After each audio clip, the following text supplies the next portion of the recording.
Okay, hello chess players, here we go. Gonna play some chess.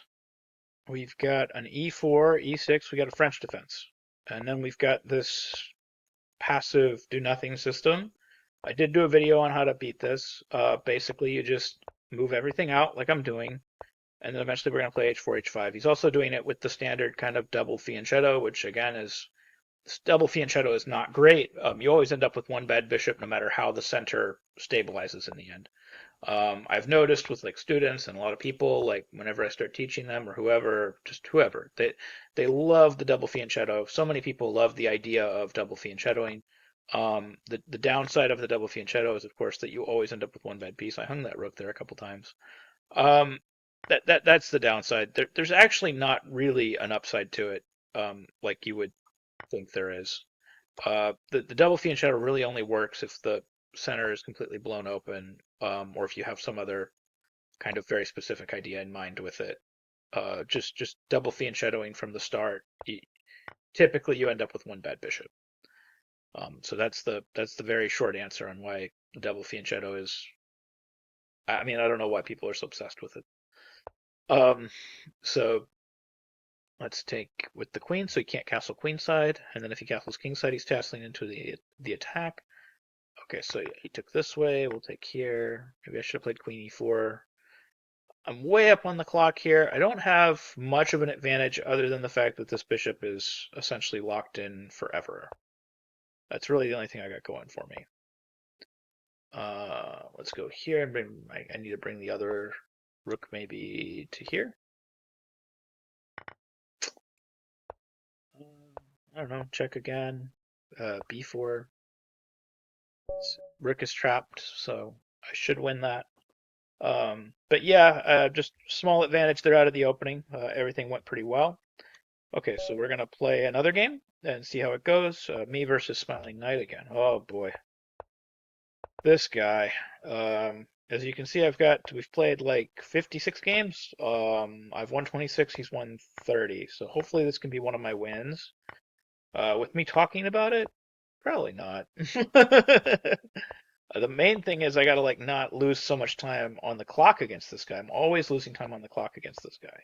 I am glacially slow when I play chess. It is frustrating. Um, see, I'm already down to 38 seconds to his 53. Uh, he's got takes here, but then I infiltrate. Or he hangs his knight. Okay, that's helpful. He's got queen b5. No, he doesn't. He's got nothing. He just hung a knight.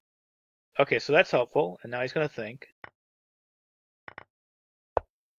There's no threat. We can go after his stuff now.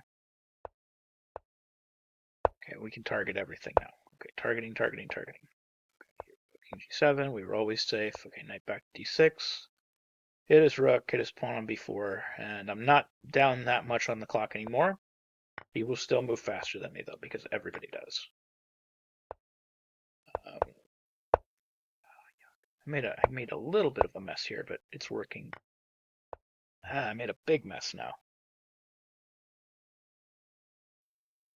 I was trying to simplify, trying to get rid of the last piece that could deliver mate. And it looks like I'll succeed, even though I didn't do this ideally. And I'm gaining a lot of time on the clock right now because he's trying to figure out how to mate me with two pieces, which he cannot quite pull off. Now I basically just need to make sure I don't get mated. Yeah. Oh, I tricked him.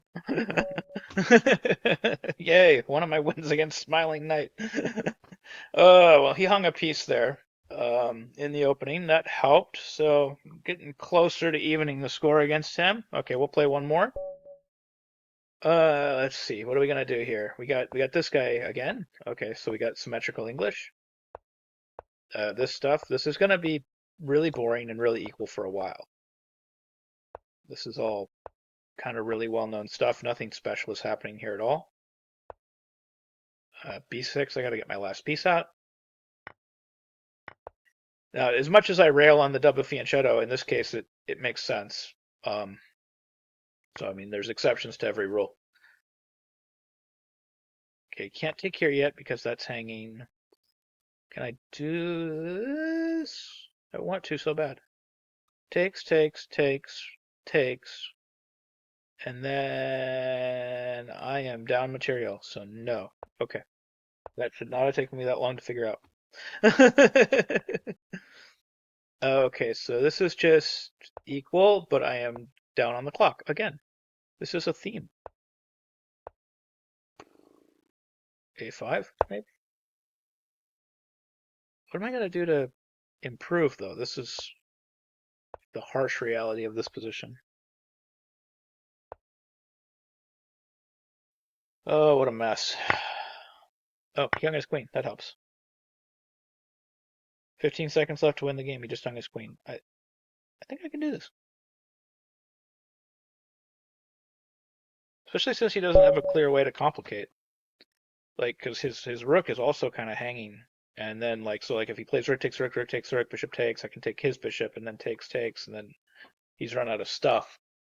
So that's kind of nice. He was better, I think, here. I don't know. Let me look at the analysis board, because I think, like, right here, yes, he was better. Like, because he had queen takes, and then, yeah, even just, yeah, takes here, and then rook c1, but I thought even just takes, oh, you can't take there yet. Okay. I thought takes there right away, actually. Like, oh no. Okay, so it had to be this specific sequence. Takes, takes, and then rook c1, and then rook d8, and then bishop d6. Okay, I knew white was better, but I didn't know why. So that's illuminating. I thought it was because he had something on e6. Yeah, but he was definitely better until he hung his queen. I was really kind of struggling here. Curious where I went wrong. Knight c3 is wrong. Well, not that wrong though. It's still slight edge black. CD4 is wrong. Okay, knight a5 or queen c7. Okay, maintain that tension. Okay, there's your answer. That's what I should have done.